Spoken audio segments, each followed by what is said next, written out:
Buenos días. Mira. ¿Escucha bien? Dice, tu perfil yo no Hola, cumple los hola. requisitos, información sobre Insta. ¿Eh? Bueno, entonces voy al Facebook. ¿Podemos empezar? Voy al Facebook, espera. Qué cosa.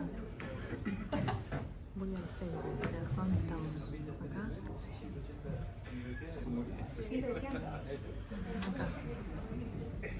Acá. ¿A dónde voy? ¿Más? No.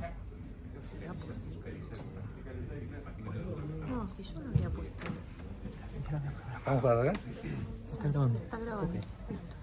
Si no, Bueno, no importa, yo en algún momento lo voy a... Pero siempre está el nervio de la periodista cuando uno pone cobertura.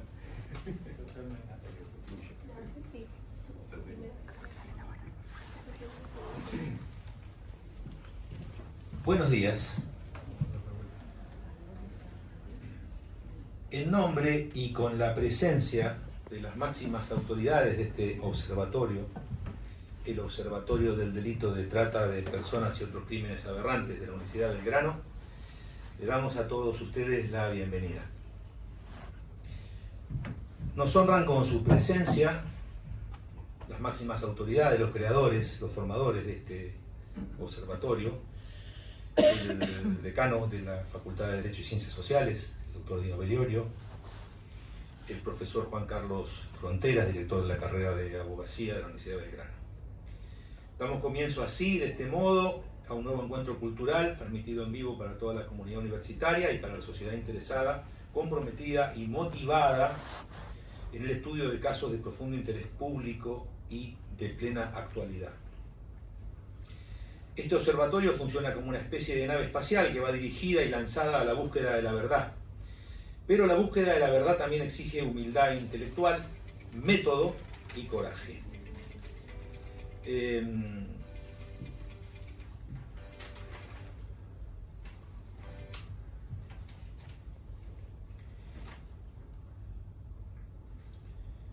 Vamos a dar comienzo a una serie de diapositivas que por una cuestión de interés, tiempo, rapidez y atención vamos a reproducir después en todas las redes, las placas que forman parte de una serie de filminas que explican cuál es el objetivo, la función, el destino y la grandeza de un observatorio con estas características.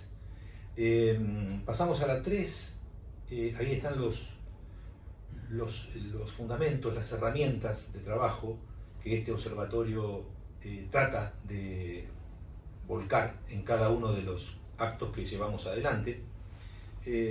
Vamos a ir pasando rápidamente al valor que tiene que este sistema de observación académico esté ligado a un foro universitario. Bueno, la universidad es el respaldo que garantiza que de este lugar no van a salir comentarios, no van a salir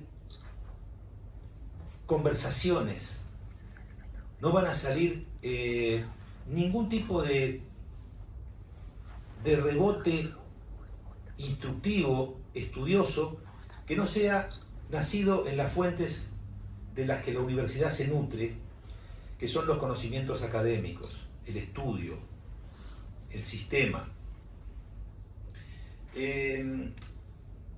La resolución por la cual fue llevado adelante este observatorio y este centro de estudio data del año 24, y con este pequeño acto queremos poner en principio las actividades del año 2026 que se llevarán a cabo dentro del marco de las que ya vino llevando adelante el observatorio. Además de la problemática que existe a nivel nacional, en este momento todas las instituciones que van a ser tratadas dentro del ámbito del Ministerio Público con las personas que tienen el conocimiento y la tarea institucional de llevar a cabo esos cargos, como los fiscales que están hoy presentes, que ya lo vamos a presentar. El crimen organizado ya no reconoce más fronteras, lo tenemos presente todo el tiempo. El último acto que hicimos y que tuvimos el honor de presentar acá en la universidad se trató del triple crimen. Ya hoy el triple crimen es una noticia de los diarios que pasó. Sin embargo, nosotros seguimos trabajando sobre los patrones, sobre los modus operandi, sobre la forma de desplazarse dentro de un territorio, la labilidad de las fronteras, la falta de radicalización y todos los fenómenos actuales que tienden a tratar de desarticular ese tipo de delitos. Vamos a tener en la prestigiosa mesa a la doctora María Belén Russo Cornara, egresada de la Facultad de Derecho de la Universidad de Buenos Aires, con una maestría en la Universidad Austral en Derecho Penal, donde también ha realizado una diplomatura en Compliance. Se desempeña en un estudio jurídico por muchos años y con especial dedicación al ejercicio del rol del querellante.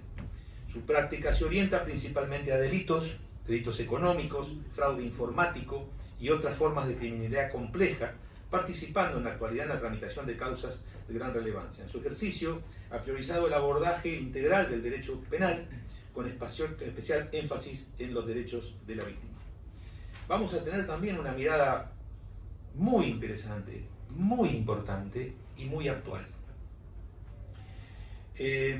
Tengo con este amigo, podría decir yo ya de la vida, una historia en común. Hemos participado en la investigación por su parte como periodista y en el caso nuestro como abogados de delitos que han consternado realmente a la opinión pública, y hemos tenido juntos un aprendizaje que se va nutriendo día a día con las miradas diferentes que tiene que tener un abogado y la que tiene que tener un periodista.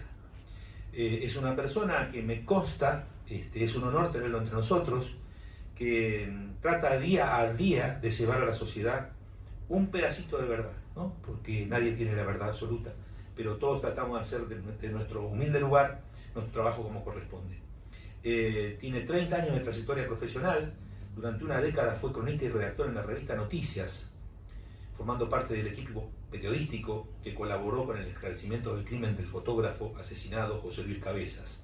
Se especializó en el periodismo de investigación, ejerciendo la docencia en el ámbito universitario. En la actualidad trabaja como cronista del Grupo América, abasteciendo de contenidos a los noticieros de América TV y A24. Ha sido organizador del primer Congreso Latinoamericano de Periodismo Móvil en la Universidad de Belgrano. Es autor del libro Historias de las Universidades Argentinas de Gestión Privadas, editada por el Consejo de Rectores y llevado a cabo junto al prestigioso y querido doctor Avelino Porto. Vamos a tener en este panel también a la doctora Tamara Aymara Poucel, y ella es abogada, es actualmente magistrada argentina, que actualmente se desempeña como fiscal general ante la Cámara de Apelaciones de Corrientes y como fiscal titular del área de investigación y litigios de casos complejos de la Unidad Fiscal de Corrientes. Intervino e interviene en casos destacados, como el caso Loan. Es la fiscal que liderará la acusación junto al fiscal Carlos Scheffer en el juicio oral fijado para el 16 de junio del 2026 por la sustracción y ocultamiento del niño desaparecido el 9 de julio. Junto al fiscal Carlos Scheffer enfrentará a 17 imputados en uno de los juicios más trascendentes de la historia correntina.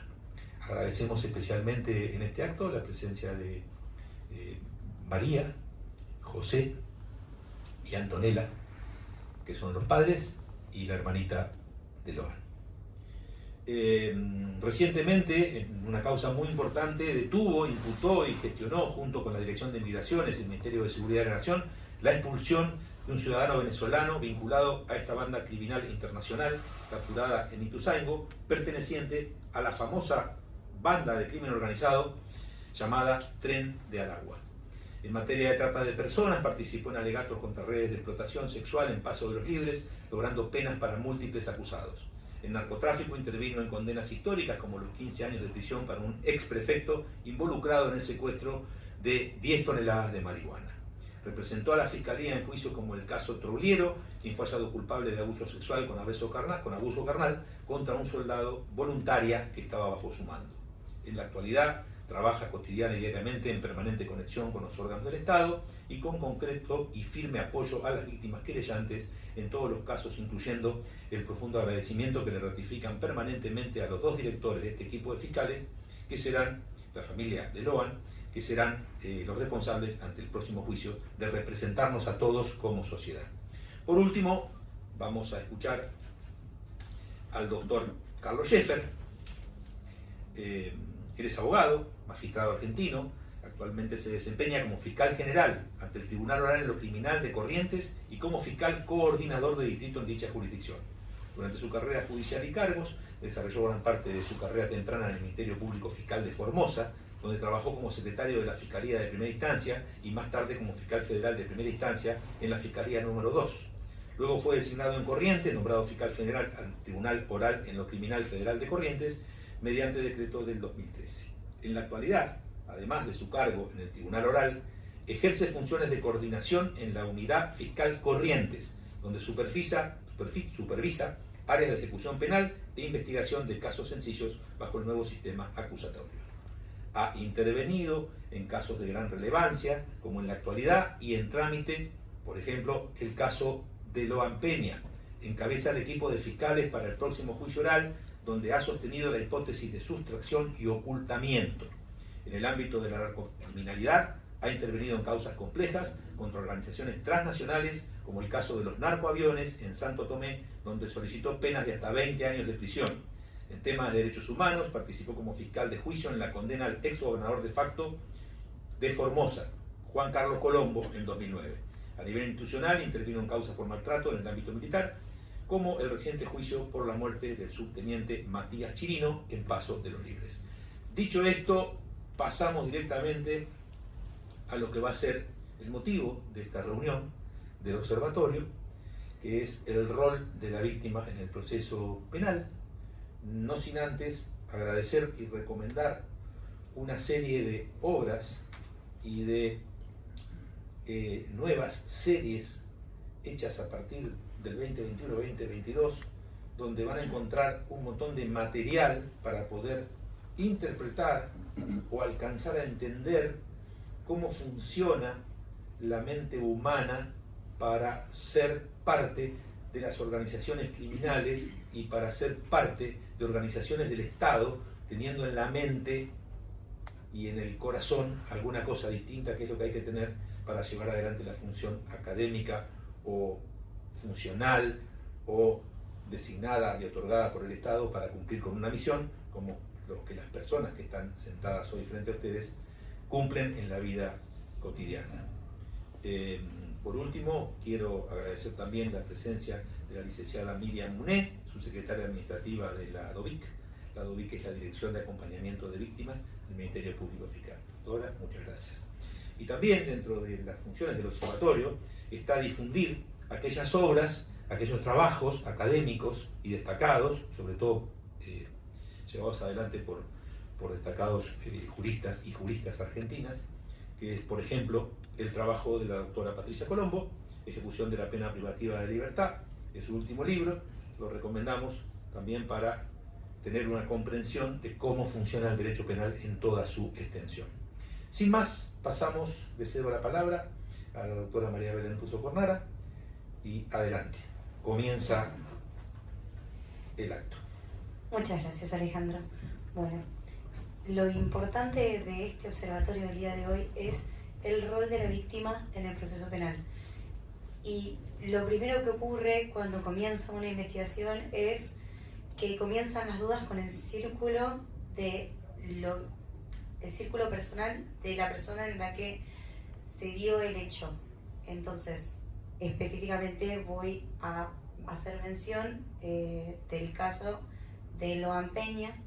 Voy a hablar de los padres, José y María, que están acá presentes, que lo primero que ocurrió fue que ellos fueron el foco de la investigación, pero es algo que es lo que tiene que hacerse, por una cuestión de librar de cualquier duda y librarlos a ellos de todo el pesar que puede llegar a ocurrir con el paso de la investigación. Entonces, lo primero que se hace es descartar el rol de la familia en toda la investigación. Y eso es algo que se tiene que hacer lo más rápido posible y de una forma muy responsable, que en este caso ocurrió. Se investigó y se descartó absolutamente todo, y bueno, ahora es que están realmente los verdaderos imputados. Bueno, se entiende. Y bueno, entonces a su vez también quiero explicar lo que es la querella, porque no es algo que se escuche mucho lo que es la querella. Nadie te suele explicar, solamente te nombran que están los defensores, los fiscales y bueno, y los abogados. Bueno, estos abogados son los querellantes, que vienen a darle voz a la víctima, a los representantes de la víctima, a su familia. Entonces le brindan la oportunidad de tener una participación activa en el proceso. Entonces dejan de ser espectadores para estar formalmente presentes en la causa.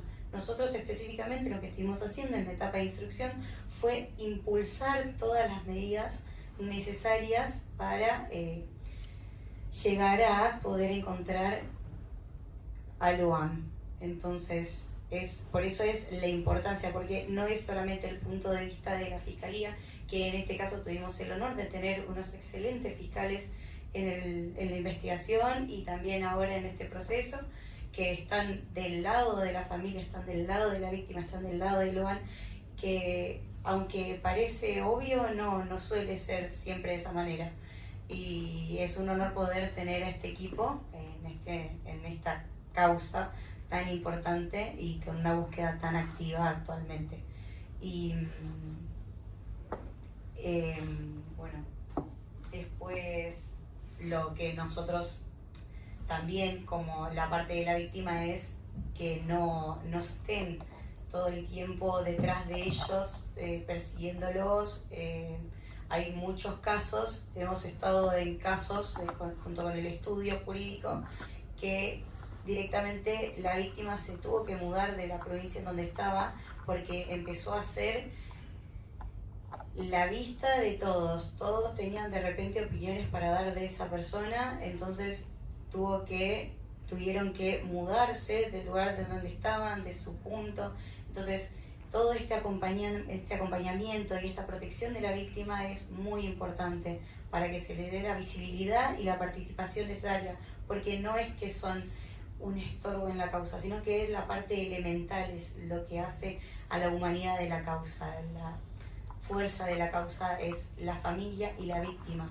Sin ese impulso es que la causa no tiene ese movimiento continuo. Por eso también es importante, muy importante el rol de la víctima en la causa. No tengo nada más. Muchísimas gracias, doctora. Cristian Balbo.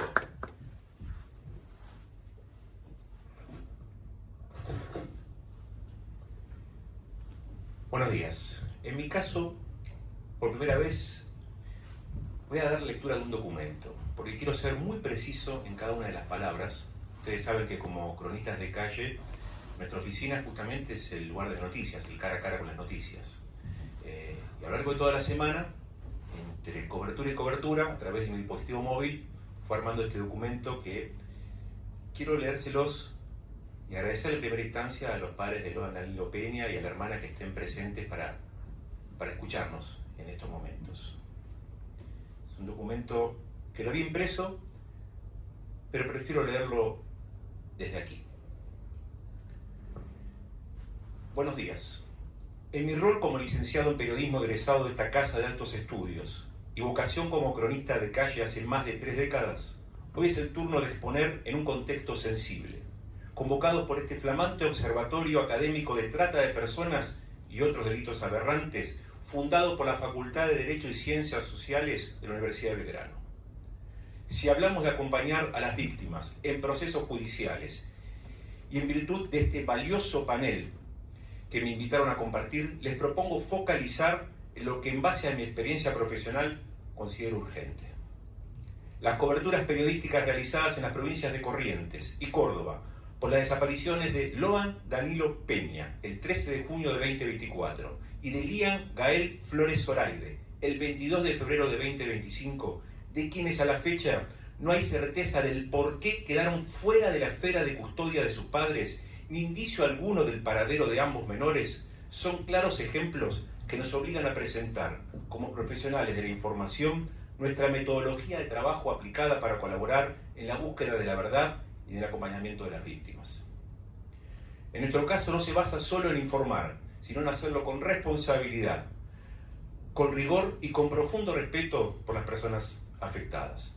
El periodismo no focaliza en estrategias. Esto es importante decirlo, ¿no? Puntualmente. El periodismo no focaliza en estrategias, sino en el genuino valor noticia, cuando los acontecimientos de la realidad cotidiana lo ameritan y cuando la víctima confía en nuestra labor.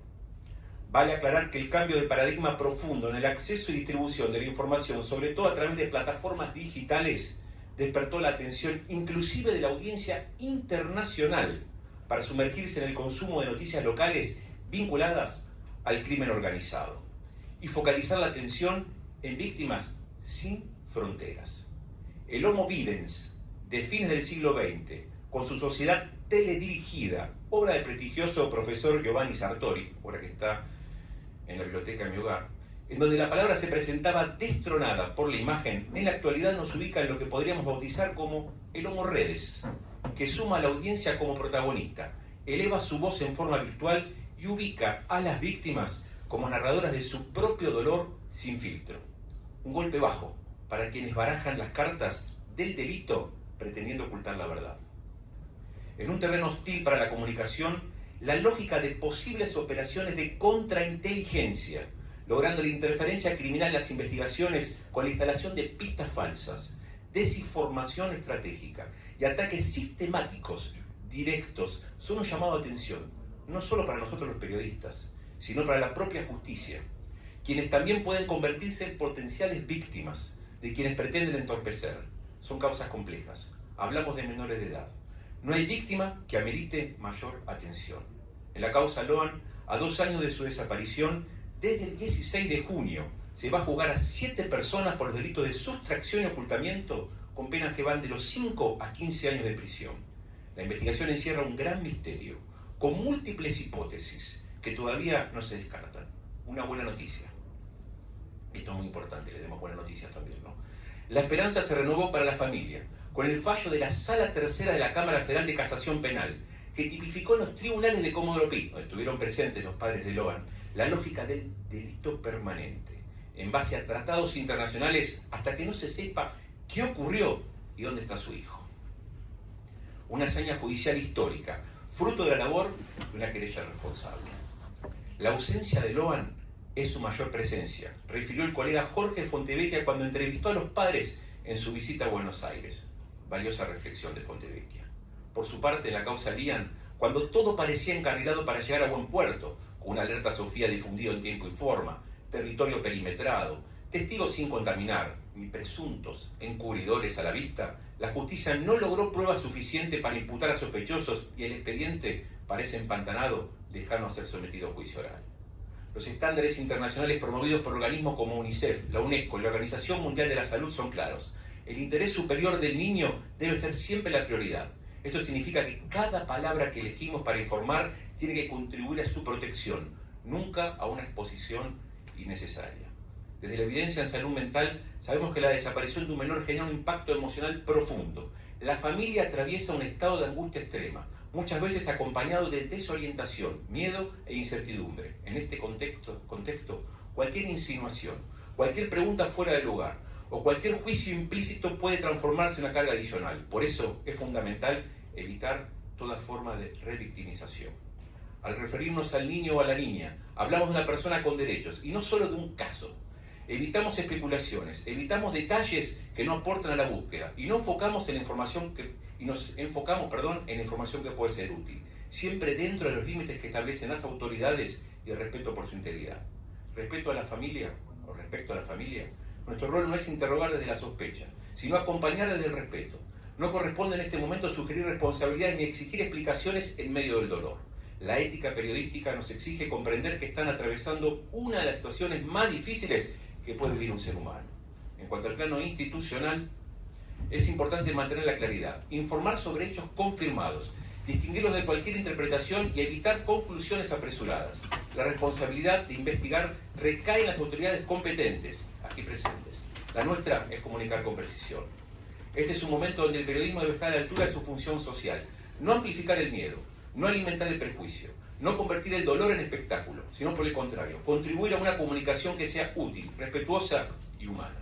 El periodismo no solo informa, también protege la dignidad humana, y eso se vuelve más responsable aún cuando abordamos a víctimas de delitos aberrantes. Hay que priorizar la dignidad y seguridad de la víctima, evitar el morbo, proteger la identidad cuando corresponde, contextualizar el hecho no como un caso aislado, verificar la información obtenida sin presiones ni invadir. El colega Fernando Ruiz, defensor de los lectores del diario Perfil, refirió en una de sus exquisitas columnas que el periodismo no solo ayuda visibilizando, también colabora para que la víctima se fortalezca. La víctima a veces necesita narrativas de impacto, sobre todo cuando hay demasiada asimetría con el poder. El caso de la condena al clan Sena en la provincia del Chaco por el crimen de Cecilia Strisovsky es un claro ejemplo. Luego de la lectura de la sentencia se corrió gracias periodistas.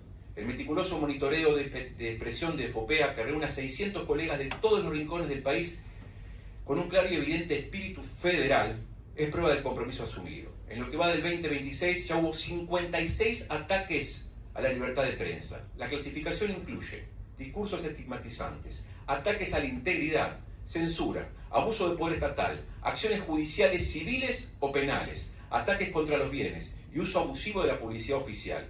Los agresores van desde funcionarios nacionales, provinciales, municipales, personal policial, allegados a personas con poder, justicia provincial, servicio de inteligencia y crimen organizado. Si se ataca, se pretende manipular y silenciar la prensa, se ataca, se manipula y se silencia a las víctimas. Por tal razón, cuando un niño desaparece, no estamos frente a una noticia más. No se trata de primicias, ni fiebre por el rating, frente a una urgencia humana. Y en esa urgencia, cada palabra importa. Informar, en este contexto, no es solo un acto profesional, es también un acto ético. Gracias. Bueno, gracias, Cristian. Una clase para grabarla, guardarla e imprimirla. Realmente gracias, Cristian. Sé que lo que decís lo compartís, lo aplicás, lo ejercés y lo llevás a la práctica. Y eso es muy destacable en una época en la que no solamente las víctimas tienen incertidumbre, sino también la sociedad está metida en una gran incertidumbre por la generación de todos estos factores que vos dijiste, el aprovechamiento de los elementos o de los símbolos o de los temas que tienen que ver con el comercio y el sorprender a la buena fe del ser humano que siempre está ávido de tener noticias. Así que me parece muy, muy importante todos tus conceptos, muy agradecido, muchas gracias, y le damos la palabra a la doctora Porcel, fiscal de Corrientes. Muchas gracias, Alejandro. Buenas tardes para todos. Ahí vamos a poder observar un PowerPoint. Yo quería hablarles un poco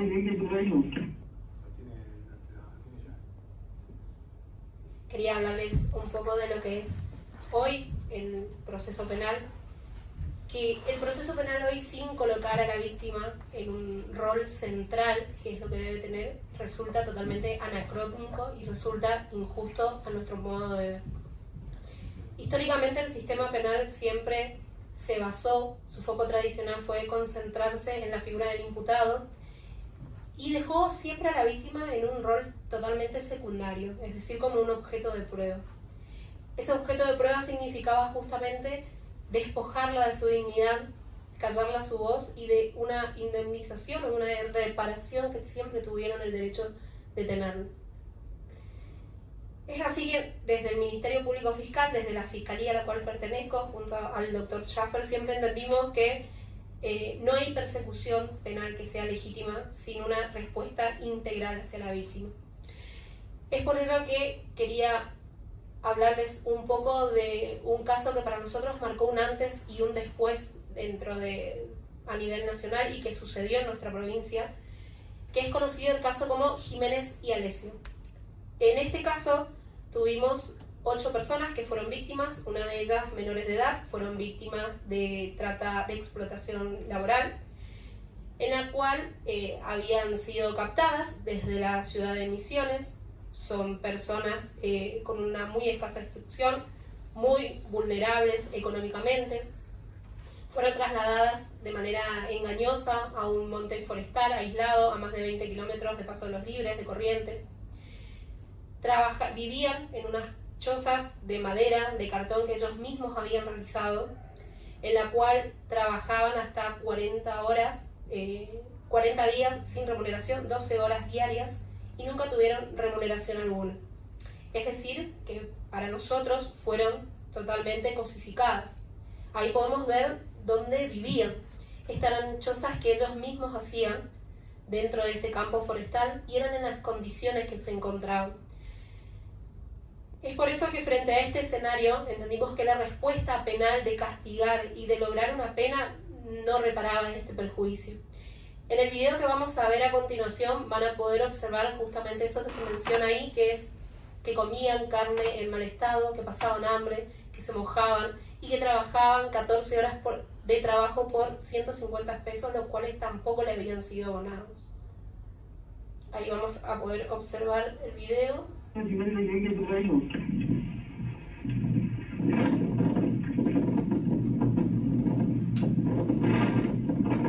3 meses que estamos acá y así es la forma que vivimos nosotros. Bueno, carne todo podrida, por eso cocinamos, no nos queda otra, pasamos hambre.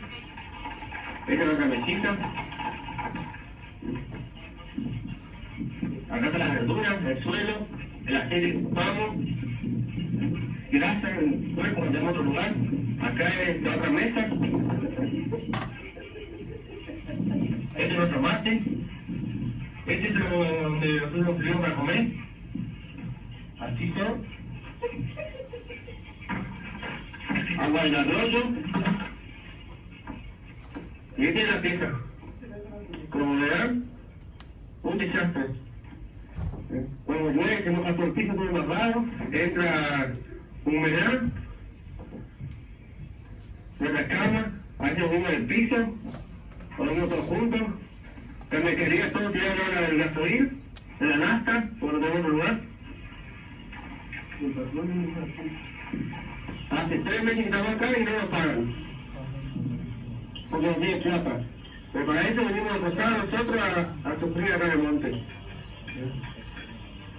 Ahí, con una nave de tanque de gasolina, ahí se ve. Ahí le damos zoom. Ahí está. ¿Nuestro baño? No le hemos mostrado para nuestro baño. Eso está ahí en nuestro baño, el monte. Miremos la casita, una chacra. Vivimos mal, pasamos hambre, pasamos frío, falta de sueño. Empezamos a laburar a las 6 de la mañana hasta las 8 o 9 de la noche por menos 150 pesos. Encima no encuentro la mercadería todavía.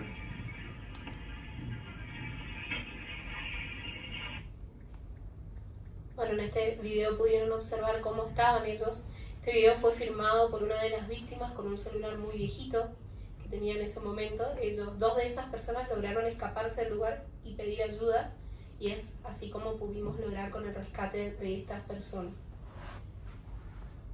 Lo que pasó fue que después de un difícil debate, porque es muy difícil quizás el tribunal tratar con víctimas, que es lo que decíamos de ese rol secundario, pudimos acreditar que existía la trata con fines de explotación laboral.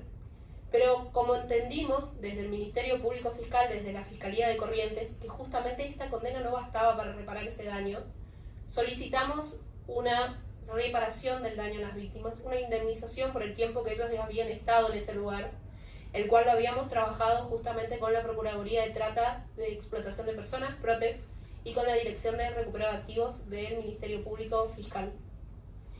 Ante ese pedido, el tribunal nos lo denegó. Nos dijo que no se podía realizar esto porque las víctimas debían haberse constituido como querellantes o como actores civiles para que ese daño pueda ser cuantificado. Esta postura a nosotros nos pareció no solamente cuestionable, sino que muy injusta, porque entendimos que la realidad no es así. Y es ahí cuando a nosotros nos surgió una duda muy importante. ¿Puede el Ministerio Público Fiscal solicitar una indemnización a favor de las víctimas dentro del proceso penal, aun cuando ellas no lo hayan pedido expresamente? Y es allí donde nosotros entendimos que exigirle a una víctima que ha sido cosificada, que ha sido privada de su libertad, de su autodeterminación, exigirle que se constituya como querellante, que busque un abogado, nos parecía que no correspondía.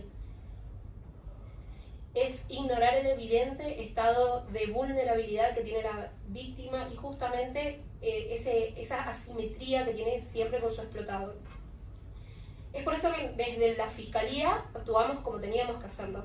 Lo hicimos justamente teniendo en cuenta la defensa de un criterio jurídico, sino también un criterio fundamental y un derecho fundamental que es la reparación de las víctimas. Esa reparación no es opcional.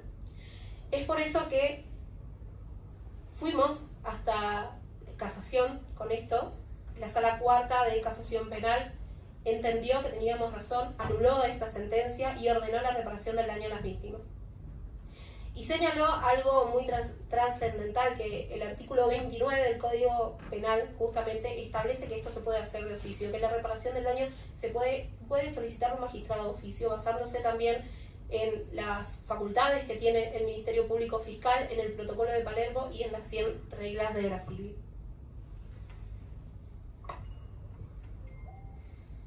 A raíz de este fallo, que para nosotros marca un antes y un después, y también marca nuestro rol, el tribunal debió dictar una nueva sentencia, debió dictar una nueva resolución ordenando la indemnización a las víctimas, y esta sentencia, a nuestro criterio, y hablo en plural porque hablo también en nombre del doctor Schaffer, consagra la reparación a una víctima vulnerable, y no es un interés meramente privado, sino que es una cuestión de orden público y que el Estado tiene un rol de garante. Entendemos que el paradigma ha cambiado definitivamente con el rol de la víctima, se está posicionando, y de eso también va a seguir la disertación, pero que para garantizar justamente esto, nosotros como operadores judiciales tenemos que colaborar con la víctima, que siempre lo hacemos en todos los casos que hemos tenido una representación de una querella o una víctima que no esté constituida. Siempre le damos el valor que tienen que tener y no ese rol secundario que lamentablemente el proceso penal siempre se lo dio. Desde nuestra mirada como Ministerio Público Fiscal, como una Fiscalía Federal, este caso nos dejó dos enseñanzas muy importantes. Entendimos que no podemos permitir que el proceso penal justamente reproduzca las desigualdades que el delito generó. Y entendimos también que no podemos conformarnos con condenas que no reparan. El proceso penal ha iniciado una transformación profunda, un cambio, pero es necesario que cada operador judicial, que nosotros desde el lugar donde nos encontramos justamente actuemos con la responsabilidad que cada caso tiene, con el compromiso y sobre todo con la sensibilización que uno tiene que tener en este tipo de casos, para acompañar a la víctima en este gran proceso penal que afrontan. Por ello entendimos también, y quiero finalizar con esto, que una justicia que no repara no alcanza, una justicia que ignora a la víctima no es una justicia. Y como a modo de conclusión, solamente decir que una justicia verdaderamente humana no se limita a investigar y sancionar, sino que también debe saber acompañar, escuchar y reparar a quienes han sido víctimas.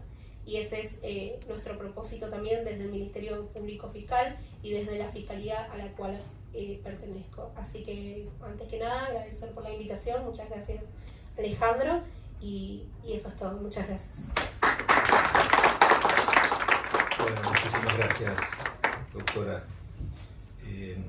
El agradecimiento es a las autoridades de la universidad que han abierto este espacio de reflexión que se enfrenta, como hablábamos recién con Cristian, con un periodo de incertidumbre mundial, no nacional, ¿no? Donde ciertas demencias nos llevan a jugar un partido de River o Boca, y que el país sea un River o Boca, y no podamos entendernos, y no podamos privilegiar las relaciones diplomáticas sobre las situaciones de fuerza, ¿no? Y los conflictos mundiales que hay alrededor de todo el proceso de equilibrio político y social.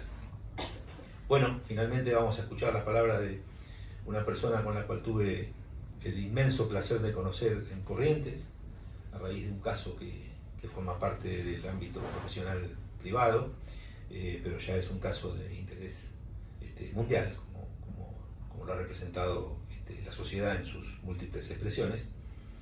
Así que vamos a escuchar con mucho interés, como hemos escuchado hasta ahora, y esperamos la reflexión del doctor Scheffer sobre su experiencia y expertise en materia de lo que le ha tocado lidiar en su vida profesional. Adelante, doctor. Gracias.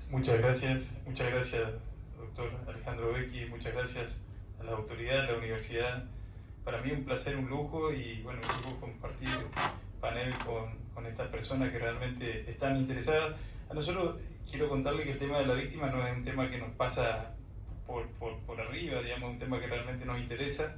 Entonces los dos ejes de mi conversación o de mi charla van a tener que ver con la real participación de la víctima en el proceso, que tiene un poco que ver con lo que decía la doctora Tamara Porcel, y sobre todo hay una cuestión también que a mí me preocupa, que es la Defensoría de Víctimas, que se encuentra dentro de la Defensoría General de la Nación, y que es un tema que por ahí en el futuro seguramente los estudiantes de esta casa seguramente lo pueden plantear incluso como proyecto de ley, para que realmente la Defensoría de Víctimas esté dentro del Ministerio Público Fiscal, donde debería estar, ¿no?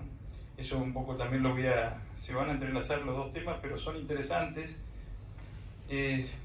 Yo antes que comenzar quería contarles que también, no lo puse ahí, pero además fui defensor oficial en Corrientes, defensor oficial federal y en Jujuy. Y también fui abogado particular, y eso lo cuento porque tiene que ver con lo que voy a contar ahora. O sea, si no se va a entender por qué tengo esa mirada respecto a la víctima y el tratamiento que tiene que tener este tipo de casos, donde, por ejemplo, conociéndolo al doctor Alejandro Becchi, sé que es una persona que le importa realmente en el proceso a la víctima, a nosotros también. Lo que nos contó recién la doctora Tamara Porcel, si bien hay un detalle que ella nos contó, por qué nosotros tomamos esa decisión. Y ahí había un problema, que cuando llegamos al juicio, estas personas no estaban representadas por nadie. O sea, solamente el Ministerio Público Fiscal, los fiscales éramos los que acusábamos, y ellos venían al juicio totalmente sin que nadie la palabra de ellos directamente no era escuchada en el proceso. Esta decisión que tomamos nosotros fue realmente corajuda. Yo ahora les voy a contar por qué. Nosotros esas víctimas las citamos al proceso, como van a ir a declarar seguramente, y también saludo a la familia de Loan Peña, ¿no?, que está acá presente tratando de entender lo que se trata, porque ellos también están entendiendo esto, entre todos estamos haciéndolo. Nosotros los citamos como testigos a estas víctimas que recién escucharon ahí. Y yo quiero contarles, porque ella no se detuvo ahí, pero ¿qué nos llevó a nosotros a tomar esa decisión? Nosotros estábamos esperando que vengan a declarar, y alguien vino y me dijo: ahí están las víctimas en patas, perdón que lo diga así, pero nosotros en nuestra zona se dice así, diríamos, estaban con los pies descalzos, están en patas reclamándole al secretario que venían a cobrar su indemnización, cobrar su haber en realidad, no era cobrar su indemnización, cobrar lo que no le habían pagado durante todos esos días que estuvieron siendo explotados. Y la verdad que eso a nosotros no nos pasó por, es decir, no es que algo que nos pasó por arriba. Nos pusimos a pensar, ¿y qué podemos hacer? Piensen ustedes que a veces los fiscales tenemos el control y la obligación de control de legalidad en los procesos, y si nosotros pedimos algo que no está legislado, quizás podemos tener una sanción, no digo penal, pero por lo menos administrativa, ¿no? Porque estamos pidiendo algo que no corresponde, vendría a ser, ¿no? Nosotros decíamos, ¿cómo que no corresponde esto? Entonces, yo creo que el primer caso del país, porque así lo he hablado con la gente de Protex, nos tiramos de cabeza a la pileta sin agua a ver si había algo, y por suerte, ella contó que el tribunal, por suerte digo, nos rechazó ahí de una. Y digo, ¿por qué? Porque tuvimos la posibilidad de hacer un recurso de casación y ir mucho más arriba, donde unos jueces realmente comprendieron que las víctimas necesitaban una representación, y que si no la tenían, el Ministerio Público Fiscal tenía la facultad de hacer ese reclamo indemnizatorio, como lo hicimos. Eso lo hicimos con sentido común, con empatía y un poquito de coraje, quiero decirlo así.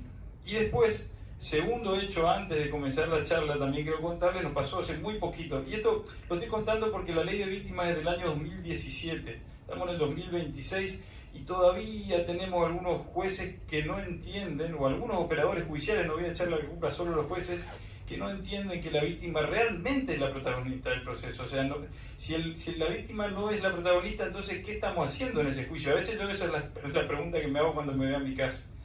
Nos pasó hace poco con la familia de Loan Peña en la audiencia esta que nosotros tuvimos preliminar, que nosotros llegamos contentos porque ya estábamos avanzando y de repente veo que la secretaria del tribunal decide decirle que se saquen las remeras de Logan a la familia, a algunas personas que fueron a acompañar, que estaban apoyando.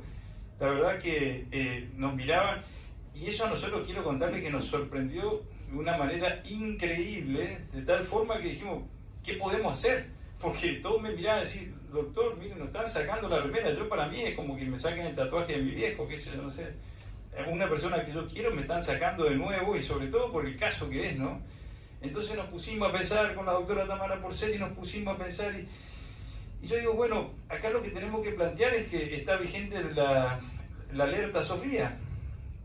La alerta Sofía, dijimos nosotros, claro, ¿cómo le van a prohibir? Entonces, señor presidente, tiene que, por favor, le pido que le dejen que usen la remera por la alerta Sofía, porque en este salón debería estar empapelada la cara de Logan, porque es una obligación del Estado argentino, el Ministerio de Seguridad, que tomó la decisión de que esa alerta Sofía esté vigente, y tomaron la decisión de dejar que se pongan las remeras. Pero no fue por las víctimas, fue por la alerta Sofía, y fue porque nosotros tuvimos la astucia, otra vez nuevamente, el sentido común, la empatía y el coraje también con el doctor Becky, también acompañó nuestro pedido, porque también entendió yo, o sea, pero no sabíamos, imagínense que no estábamos preparados para una cuestión como esa. Esas son las cosas que tienen que pasar como operador judicial, donde no solamente sirve la capacitación, sino tener un poco más, sobre todo en el proceso. Si uno no entiende que la víctima es lo más importante, digamos, por más ley de víctima que haya, con todo el reconocimiento que tiene, no alcanza. Entonces, un poco lo que yo quiero contarles es de dónde venimos, que un poco se dijo ahí, lo dijo la doctora Porcel. El fiscal estaba subordinado, el juez era el que investigaba, el imputado era el que tenía una defensa robusta, pero la víctima la puse ahí abajo porque la víctima lo único que hacía la denuncia, era partícipe del hecho criminoso, pero no tenía una voz en el proceso. Esto estoy hablando de antes de la Ley de Víctimas 2017, y lo digo un poco para que entendamos que no está todo mal, pero sí todavía hay cositas que nosotros tenemos que mejorar. Entonces participaba y no tenía voz en el proceso. El abogado que tenía que buscar era un abogado particular, si no tenía plata no podía ser escuchada. Quiero contarles que después de esto, el Estado argentino a través, creó por ejemplo en el Ministerio Público Fiscal, se creó la DOVIC, y agradezco la presencia de los miembros de la DOVIC que están acá hoy en esta sala. Se creó la Dirección General de Acompañamiento, Orientación y Protección a las Víctimas. Este ya tuvo una tutela más integral, la víctima, un acompañamiento más federal. Eso lo hizo en el año 2014. Yo más o menos, para que ustedes vayan tomando nota de cómo fue evolucionando este tratamiento a las víctimas en el proceso, y dónde estamos hoy, y qué es lo que necesitamos hoy para que esto mejore. Después tenemos los derechos que reconoce ya con la Ley de Víctimas, la 27372, y ahí reconoce unos 3 principios rectores y los derechos en el artículo 4, que es lo que obliga al Estado, que cuando una víctima tiene una situación traumática, tiene que dar rápidamente una asistencia, rápidamente tiene que estar el Estado asistiendo. Estamos viendo el caso de violencia de género, donde el Estado debe participar rápidamente, tiene que tener un enfoque diferencial, teniendo en cuenta el sexo, quiero decir el género, la edad. Tiene que tener en cuenta también no revictimizar, pero no revictimizar, algunos confunden que es no llamarlo a declarar tantas veces. No revictimizar es lo que están haciendo con la familia de Logan hoy, que están en los medios de comunicación. Por eso hay una denuncia por parte de ellos, donde lo están responsabilizando del hecho, digamos. Y yo quiero aclarar, y nosotros lo hacemos porque tenemos la responsabilidad y estamos trabajando en el expediente, salvo decirlo, no hay ninguna, les aclaro a ustedes, quiero que lo sepan, de mi boca, lo dijo la jueza Poser Penso, lo resolvió, no hay ninguna responsabilidad por parte de ustedes son las víctimas del proceso, y eso es revictimizar. Entonces, después también tenemos los derechos que surgieron a partir del artículo 5, que por ejemplo la víctima no solamente puede aportar prueba, puede examinar el expediente, tiene derecho a tener un abogado del Estado, o sea, el Estado le proporciona esa facultad, y cuando uno va a extinguir o va a resolver una situación de uno de los imputados, sí o sí tiene que ser escuchada la víctima. O sea, hoy la víctima tiene un dictamen, el dictamen del querellante es vinculante en el proceso, y además tiene el control desde que comienza el proceso hasta la ejecución de la pena. Eso lo que dice hace muy poco. Esto es del 2017. Estos son los derechos que están reconocidos hoy incluso están en el Código Procesal Federal, que nosotros estamos aplicando, que es el sistema acusatorio. Y bueno, hay un poco lo que se hablaba de antes y después, pero a mí lo que me importa es que el fiscal ahora tiene un rol más importante, que es el garante de que velar porque se cumplan esos derechos de la víctima en el proceso. Un poco eso es lo que sintetiza esa filmina. Y bueno, pero la otra cuestión que quiero introducir acá, y también va a tener que ver con... no me quiero adelantar un poco, me fui un poco del tema, pero cuando nosotros decimos que la realmente efectiva participación de la víctima en el proceso no solamente tiene que ser escuchada cuando declara como testigo. A nosotros nos pasó, y eso es algo que también a lo mejor los alumnos de esta casa podrían tratarlo como una especie de investigación, o por lo menos de un proyecto de ley o lo que fuese, es que la víctima no es escuchada en las últimas palabras en los procesos penales. Nos ha pasado en varias causas. A nosotros en el año 2024 recién se nombró la causa del soldado chileno, que lamentablemente falleció en un bautismo que tuvo con otros camaradas.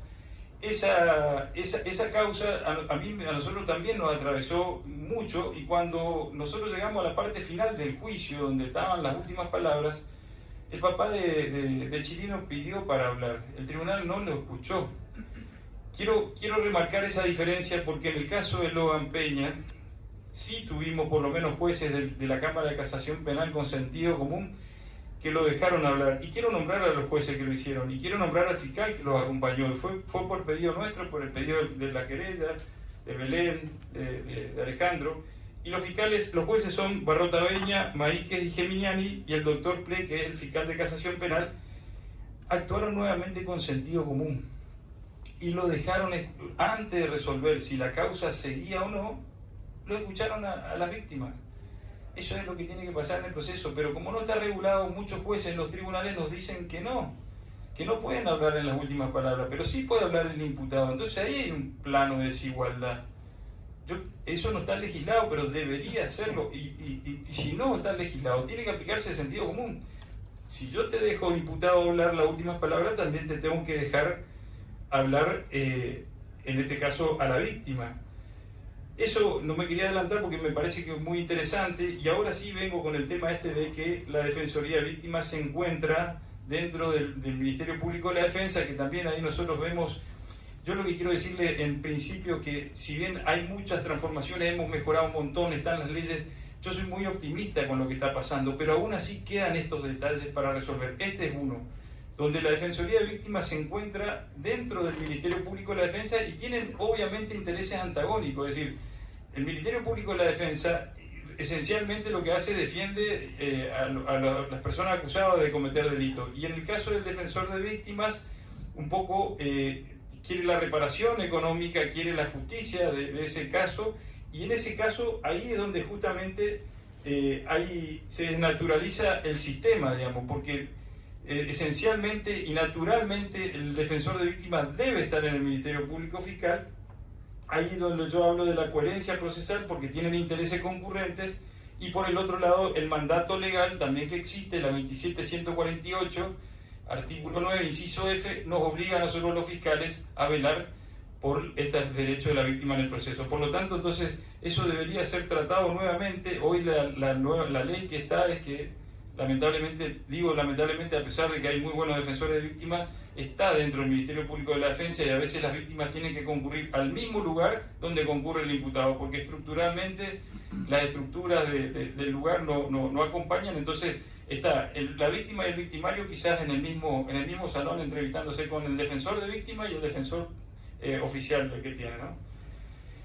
Sobre eso quiero hablar que hay la implementación de la figura enfrenta dos barreras que diluyen el mandato normativo. La barrera estructural no me voy a centrar porque prácticamente tiene que ver con lo económico, lo estructural, pero sí me parece muy importante la barrera cognitiva. Cuando comienza un caso donde hay una víctima, lo que tenemos que hacer los operadores judiciales es inmediatamente informarle que es víctima, hacerle entender, porque quiero decirle que a mucha gente, nosotros nos ha pasado en casos, no se reconocen ni siquiera como víctimas. Entonces esa es una barrera esencial que diluye el mandato normativo, que además A veces los justiciables desconocen ese derecho. Nosotros estamos haciendo una resolución, trabajándola con la DOVIC en esta semana, justamente tratando de resolver que cuando el fiscal atienda al teléfono, porque ahora como el sistema acusatorio obliga al fiscal a ser el que atienda el teléfono de turno, inmediatamente se ponga en conocimiento a la víctima de que tiene derecho a una asistencia legal y además hacerle entender, si en el caso no lo comprende, que se reconozca víctima. A nosotros nos ha pasado una causa muy grave en Paso de los Libres, donde imputamos al fiscal federal, donde estaban un montón de personas muy importantes, donde las víctimas, para que ustedes se den una idea, les hacían firmar la excarcelación, venían al juzgado, le tenían una declaración armada, le hacían firmar una excarcelación haciéndole creer que era un imputado. Le decían, si usted no declara eso que dice ahí, nosotros la podemos meter presa, pero la persona era la víctima. Y cuando fue al proceso, también acompañado por la gente de la DOVIC, la verdad que dijeron, yo nunca pude haber declarado de esa forma. Era una declaración totalmente antagónica, no tenía nada que ver con lo que realmente sufrió. Así que lo que nosotros ahora también, ya en el Código Procesal Federal, ya también reconoce todos estos derechos, de no revictimizarlos, de esto que hablé recién, eso también es muy importante el avance. Y en definitiva, lo que les quiero decir como mensaje es que hemos avanzado un montón, que el proceso penal, la víctima tiene acompañamiento, pero hay ciertos detalles donde los operadores judiciales no solamente necesitan una capacitación, sino también necesitan aplicar el sentido común, y esto me gustaría que se replique en este ámbito universitario. Felicito que tienen un observatorio de derechos de la trata, de investigación contra la trata, de los delitos de trata, de delitos complejos. Me parece que es muy importante no solo capacitarlo, hacerle entender que cuando uno trabaja en casos de víctimas hay que tener algo más que se llama sentido común.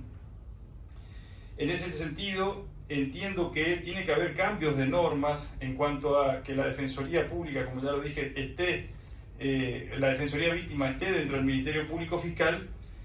Tiene que haber una igualdad de derechos reales, reconocidos realmente en el día a día, en el caso concreto, que es esto que yo les digo, dejarlos hablar a las víctimas si quieren decir sus últimas palabras. Eso me parece una cuestión importante. Y nuevamente concluir que el que investiga un delito de trata, si es fiscal y si son querellantes, y si son jueces, y si son secretarios de los jueces, tienen que tener sentido común, empatía y mucho coraje para llevar adelante este tipo de causas complejas en donde sea. Así que muchísimas gracias, esa era un poco la idea de transmitirle a ustedes. Creo que hay muchas mejoras, pero hay cambios que van a mejorar como el tratamiento que tienen que tener las víctimas en el proceso. Muchas gracias. Bueno, espero que todos hayan disfrutado como disfrutamos nosotros. Voy a invitar a los responsables de este observatorio a que digan unas palabras, por favor. El señor decano, el señor director de carrera de abogacía, por favor. Esos son los responsables, así que sí, un aplauso para ellos porque gracias a ellos estamos acá. Nosotros somos una línea media. Por favor. Bueno, en primer lugar, agradecidos por contribuir a este esfuerzo que es el observatorio de la trata, delitos de trata y otros fines aberrantes, donde hoy, por lo que yo pude percibir en los momentos que estuve, estamos reivindicando y valorizando el defensor de la víctima. Y esto es muy importante, que en los ambientes universitarios trabajemos por estos temas, que tienen que dar lugar a reformas legales, seguramente también de organización de la justicia, y que esto pueda llegar también a nuestros alumnos. Acá, por ejemplo, hay algunos profesores de la cátedra de criminología, con la doctora Colombo y otros profesores. Hoy no tenemos un público numeroso, pero esto está llegando a distintos lugares, y nosotros queremos que nuestros chicos, nuestros alumnos, se formen en estas cuestiones y que luego tengan la capacidad productiva, profesional, para ejercer los cargos o las responsabilidades en su cargo. Así que bueno, es agradecer también la presencia de la familia del Logan. Nosotros somos muy solidarios con ustedes y con todos los que trabajan por esta causa. Estamos muy comprometidos en ayudarlos, sostenerlos desde esta universidad. Le agradecemos al doctor Becky, que fue también uno de los que nos motivó fundamentalmente para la creación del observatorio. Y creo que este ambiente es expansivo, se escucha, se ve, contribuye a la sensibilización de los problemas que nos afectan como sociedad. Y este tema de las víctimas es un tema que realmente nos preocupa y nos compromete. Vuelvo a repetir la palabra del compromiso, que eso es muy importante.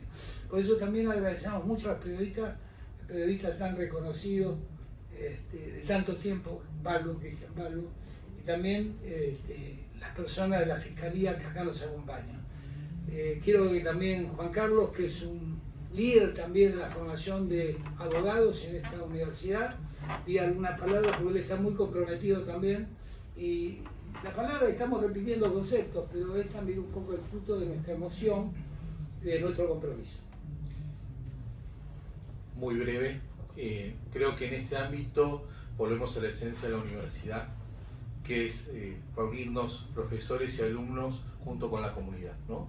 Que la universidad, cuando se iba creando este observatorio, hablábamos con Dino, no quedar encerrados en un laboratorio, sino comprometernos con los problemas que tiene la sociedad y poder reconstituir el tejido social.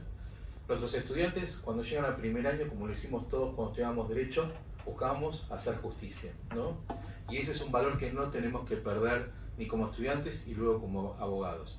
Y el tema del crimen organizado y el delito de trata de personas es un tema que está permanentemente en nuestras actividades.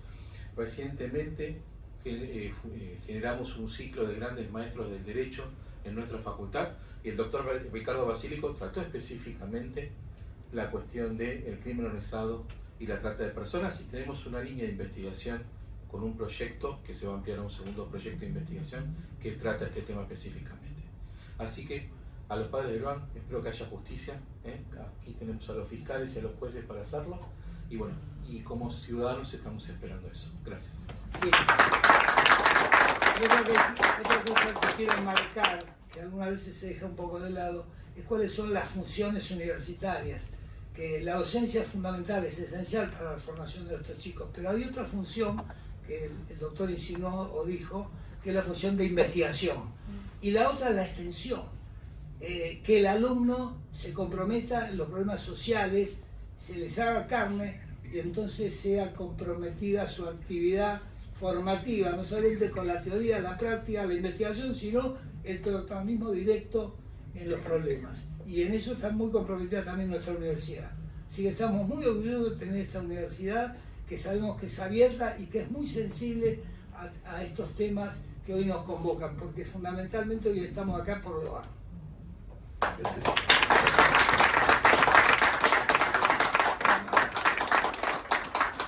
Bueno, un acto de lujo. Muchas gracias a todos, muchas gracias a los padres de Loan, muchas gracias a la doctora Colombo, muchas gracias a todo mi equipo, mi familia, mi mujer, y gracias por supuesto al panel de lujo que tuvimos, que creo que ha dejado una serie de enseñanzas grabadas a todos. Y cuál es el norte de la universidad, cuál es el norte de nuestra función social, cuál es el norte de nuestra conducta y cuál es el norte de los objetivos que debemos cumplir para, como dijo el doctor Frontera, cumplir con ese sueño que tenemos todos de que se haga justicia. Y gracias, Loan.